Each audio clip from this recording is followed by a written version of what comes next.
শীত মনে হয় চলেই আসলো। একটু লক্ষ্য করলে ভিডিওতে দেখতে পারবেন যে বিকেলে কুয়াশার মতো ঝিরিঝিরি হয়ে চারপাশে পড়ছে। ভিডিওর ভিতরে হয়তো ওরকম ভাবে দেখা নাও যেতে পারে, কারণ আমি স্বচক্ষে আজকে বিকেলে যখন ঢাকা থেকে বাসায় ফেরার পথে আমি লক্ষ্য করলাম যে না, শীত মনে হয় চলেই আসলো।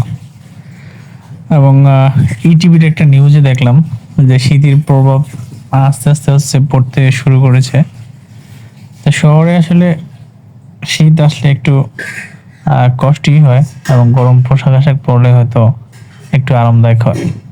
এবং শীত আসলে আরেকটা বেশি সমস্যা হয় যখন একবার কম্বলের ভিতরে ঢুকলে আর সহজে এটা থেকে বের হতে ইচ্ছে করে না। সকালে এক কাপ কফি কিংবা চা খেলে আসলে একটু সহজ করে দেয় জীবনযাপন। গ্রাম অঞ্চলে বিকেলবেলা আপনারা দেখতে পারবেন যে কুয়াশার মধ্যে একদম ধোঁয়াশা হয়ে পড়ছে শিশির কণা।